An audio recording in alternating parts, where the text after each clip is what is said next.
So the big news over the past week has been that in the US, the CEOs of major social platforms Discord, Steam, Twitch, and Reddit have been summoned by the House Oversight and Government Reform Committee to testify in front of Congress in October. This, of course, comes in the aftermath of the Charlie Kirk assassination. And while many view it as a long overdue review of online platforms and their questionable shenanigans, other voices are concerned it could lead to government overreach on the internet. We are living through some very unsettling times, and nothing about this is black or white. Nothing about this can be summed up easily, but let's take a closer look. The alleged assassin, Tyler Robinson, reportedly used Discord to communicate after the attack, including sharing the location of his weapon. Discord initially claimed that he didn't use their platform, which was obviously later debunked. So why did they lie? I guess we'll see throughout the hearings. On Steam, a group associated with Robinson reportedly posted instructions to use encrypted messaging shortly after the assassination. So Steam is being asked to account for extremist or politically motivated activity occurring within its communities. Now, while Discord and Steam seem to be directly relevant to the ongoing investigations, some are saying that Twitch and Reddit don't necessarily need to be scrutinized to the same extent. One of Twitch's top streamers, XQC, called this a huge waste of taxpayer money, claiming they should look into other platforms but not Twitch. Well, that's a bit convenient for him as a top streamer on the very platform about to be scrutinized, isn't it? But the real elephant in the room over there is HASAN PIKER, another top streamer pulling in tens of thousands of concurrent live viewers consistently. Piker's rhetoric is intentionally hyperbolic and provocative, which has drawn both praise from the left and intense criticism from the right, particularly for his repeated comments that appear to incite violence against conservatives. So it looks like Twitch will have a lot of pressure put on them as to why they've been so lenient with their creators, particularly HASAN PIKER, despite the fact that this type of rhetoric very much conflicts with Twitch TOS. And finally, Reddit is also included in the hearings because it has hosted communities where extremist content has circulated in the past. It seems that Charlie Kirk's assassination has opened up this gigantic Pandora's box, because the Trump administration has actively said they will pursue justice against anyone who spreads rhetoric that incites violence or radicalizes people online. While to some this has brought a feeling of vindication, to others it has rung a lot of alarm bells. The paradox is that Kirk himself, who built his influence on defending free speech, has now become the catalyst for new enforcement actions that many argue put the First Amendment in jeopardy. And while in the US something of this sort sounds inconceivable, in Europe we have a whole different perspective, particularly in Eastern Europe where I come from. In the US, speech is almost sacred. The First Amendment makes it untouchable. Not too long ago, Charlie Kirk thrived in that very space. He could say whatever he believed, no matter how unpopular, and expect the law to protect him. The same goes for HASAN PIKER, by the way. Legally, he can say anything he wants. This is why in the US there's an entire debate culture, and whether you liked Charlie Kirk or hated him, you had to recognize that he embodied the principle of arguing openly, the pushing of boundaries, and provoking conversation. For Americans, that is the normal state of things. Speech first, consequences later. But it's not the same in Europe. Over here, expression is regulated through hate speech laws, and they are sometimes enforced with disproportionate force. When Kirk's ideas crossed into Europe, they entered a space where people instinctively viewed debate not as a means for truth, but as a potential threat. That's why the reactions here mirrored those in the US, but with a twist. Yes, people condemned the violence, but many also asked, why should someone like him be allowed to spread these ideas in the first place? It's a whole different philosophy. Americans assume speech is safe until proven dangerous. Europeans assume speech is dangerous until proven safe. And then there's a subsection of that, which is Eastern Europe. Our relationship with speech is shaped by something else entirely: silence. For decades under communism, silence meant survival. A careless word could cost you your freedom. Parents taught their kids not to repeat at school what they heard at home. People whispered in bathrooms with the water running to make sure it wouldn't get recorded. Speaking out came with a significant risk. And even today, that instinct still lingers. We don't debate as openly as Americans. There's much more emphasis on weighing one's words before speaking out. So when someone like Charlie Kirk appears on our screens, being loud and defiant, refusing to be silent, for some it may be refreshing, for others disturbing, but for all of us unfamiliar. Then there's another aspect of this that's interesting about the whole thing. Just days after Charlie Kirk's death, Attorney General Pam Bondi appeared on a podcast saying, "There's free speech and then there's hate speech.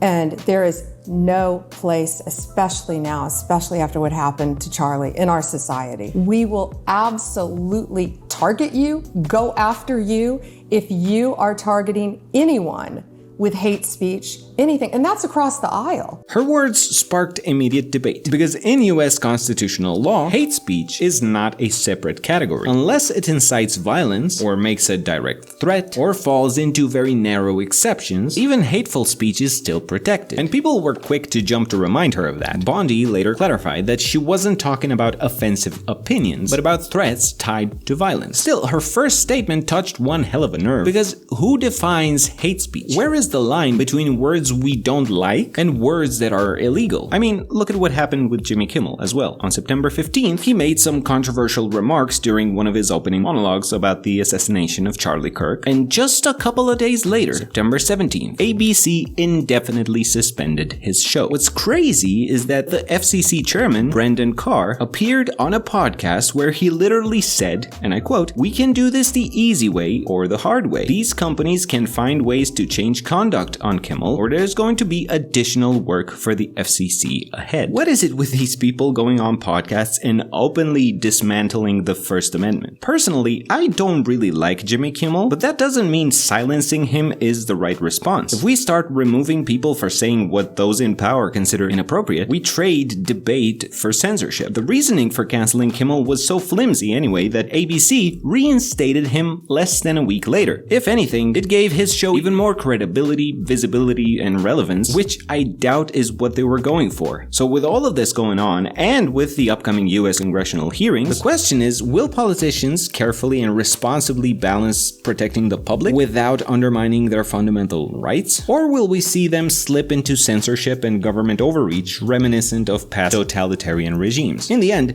Charlie Kirk's death is not just about one man. It's about this very dilemma. Do we treat speech as an absolute right, no matter the discomfort? Do we regulate it, fearing the damage it might cause? Or do we remain silent, hoping silence itself will protect us? Because each path has its own unique consequences. The American path risks chaos, but upholds the truth and keeps debate alive. The Western European path offers quote-unquote safety, but as a compromise, suffocating conversation. And the Eastern European path of silence may feel safe, but it robs us of truth, challenge, and growth. This tension between what our societies suppress locally and what inevitably flows in across cultures determines us to ask, what kind of framework for speech do we truly need? What would it take to create a new philosophy of speech? One open enough for ordinary people, strong enough to resist censorship, and wise enough to avoid violence. That is what I think the real legacy of Charlie Kirk is. Not his specific arguments, not the controversies of the moment, but the reminder that speech matters, and that silencing it by law, by culture, or by violence is the fastest way to lose ourselves.